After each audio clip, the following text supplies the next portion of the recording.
What's up, everybody? I'm just sitting here enjoying a little Swiss cheese. You know I love this stuff. I can eat it anytime, anywhere. But, you know what's better than that? Is a Swiss Army knife. Hey guys, it's the Nightman Back 45 here. Yeah, I'm sorry, bad joke, but I had to do it. Couldn't help myself, but this time I'll be reviewing the Huntsman by Victorinox. Of course, it is a 3.5-inch Swiss Army knife coming in at about 4 ounces. There you go. It is a normal red scaled model. As you can see, it's got a little loving on it. So I have been EDCing it for about a month, maybe 5 weeks or so. Here's the other side. We have tools on both sides here, and it is 4 layers. So primary role and use on this knife is going to be, you know, your outdoors, camping, fishing, that kind of stuff. You know, I don't really like categorizing knives or multi-tools, but for people who are probably a little less experienced and need a little more guidance, that's who I do it for. But I know the rest of you probably know what role this would fit into. Now, could it fit an EDC role? You know, of course it could. It depends who you are. If you're a rancher, cowboy, farmhand, park ranger, astronaut, well, maybe not an astronaut, but you know what I mean. If you fit one of those bills, then this could fit in your EDC, no problem. You know, if you're gonna use all these tools, carry the extra girth, and girth is something it definitely does have. Now, I did carry it, but that's just because I love Swiss Army knives, so there you go. Take it for what it's worth. Let's take a look at our packaging here. I did get this at Target. Here's the packaging. Quite lovely, isn't it? I don't know. But there you go. There's the back. There's all your tools and functions and whatnot. Just so you can have a look at that.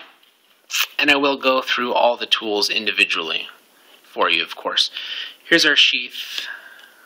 It appears to be leather. I don't know if it's real leather or not. But let me show you something here. I pushed this all the way in. And, uh-oh, it doesn't even fit. Thank you, Victorinox. I appreciate that one. Even stretching it, it just doesn't quite make it. And I sat around trying to stretch it for a while. Now, I didn't plan on using this for carrying this, but, you know, it's just one of those things. It would have been nice if it fit. But I'll probably end up using it for something else. Not a big deal. So, let's go over our tools here. Let's start on the back side. We have a corkscrew, which I have not used it to uncork anything, but I have used it to pick out a knot in shoelaces, those really tight knots.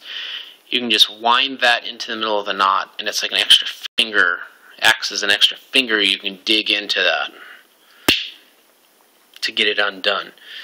Next, we have a parcel hook, which was originally designed to carry parcels, which are packages with string, and you'd hook it on there. Surprisingly useful on this too. I think I lifted a trash can. I'd have to say it was at least 35 pounds. So, you know, it's pretty sturdy and it works good. I use it for carrying anything that'll fit on here that I don't want to touch with my hands. So, over here we have a reamer or an awl, whichever you want to call it. It's got a chisel ground edge on that side. And a little eyelet here for sewing, you know, sewing with leather or anything like that. I wanted to show you here on the Pioneer. Hopefully you've checked this review out on my channel. Great knife. Go check it out if you haven't. And I prefer the awl on this knife. For one thing, it's a lot sharper and it's also a lot sturdier, as you can probably see there. This is great. I wish I could have this on this knife. But that would be a perfect world, right? So, one thing these are good for, both of them, are strikers for ferro rods or fire steels. A lot of times you'll get a striker that's no good or doesn't work well. These are perfect with these chisel ground edges. You're just throwing sparks out like crazy. So, which I've done with both of them and they work great. Of course, you have your can opener, which work well. I actually use this more than the one in my kitchen just because this is in my pocket and I already know where it is. I don't have to look for it. You have a small flathead screwdriver, which also works with Phillips head screws, no problem. So if you look at some of those knives with the Phillips head screwdriver attached to it, you don't need that necessarily. That works just fine. course, we have our bottle opener with wire stripper and a larger flathead screwdriver. It also has a half stop, so you can get more torque on those screws. And I almost forgot here. I forgot about these guys. Tweezers, which are really good for picking out splinters. I picked a piece of glass out of my palm with this about a month ago when I started EDCing it. Toothpick, which also works well and comes in handy. And of course we have a split ring keychain or lanyard ring, whatever you want to call it. And this is a high-tech, space-age, NASA-designed bracelet from Chuck E. Cheese. Yeah, I take my kids there. They win these little prizes. This was a bracelet. They take it home, forget about it 10 minutes later, and I take them and put them on my Swiss Army knives. Now, yeah, it's not high-tech, it's cheap, whatever, but, you know, it works. It serves its purpose, so that is good. That's all I care about. Let's see, I lost my place now. Scissors, which are pretty sturdy and have worked really well. I was part of the whole thought process of why do you need scissors when you have a knife blade.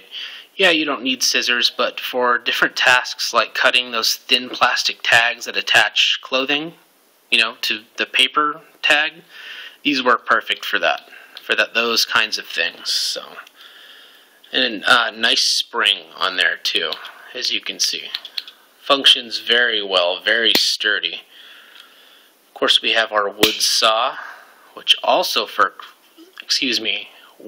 works very well, performs very well. Pretty sturdy too on the lockup with that. I've had not an issue with that. And we'll come over to our small knife blade. Now personally, this is the blade I primarily use. So, there you go. And the reason for that is on the large blade, of course, which it wouldn't be a Swiss Army knife if it didn't have one, is this is the one I like to keep super sharp for any type of food prep, you know, cutting Swiss cheese, anything like that, fruit, anything like that. Yeah, sorry, the blade's dirty because I've been handling that cheese, but there you go. And see, Victorinox Swiss-made stainless, and on this side, Officer Suisse. So there you go. Now, on the fit and finish, let me see here. We didn't have really any issues with the Huntsman. I was pretty happy with it. You know, you got some tooling marks on the back here, but for, you know, a $30 Swiss Army knife, it's not bad. I mean, this is a user knife. This is something you're going to use. So, you know, to me, that's a non-issue. But, you know, opinions do differ. And one other thing I wanted to show you with the Pioneer, if I can get it out, bear with me here. The knife blade, something I kind of left out before. The blade is actually a little bit bigger on the Pioneer than on the regular Swiss Army knife. With the normal red scaled models. So as you can see right there, it's a little bit larger. And then a little bit wider as well. So, of course, I thank you all for joining me this time. I do appreciate it. And, you know, please head over to my channel and subscribe if you haven't already. I got a lot more videos coming out that I don't want you to miss. There we go. It's time to have a cold one. And of course, comment, because I love hearing from you guys. And I will catch you next time. Thanks.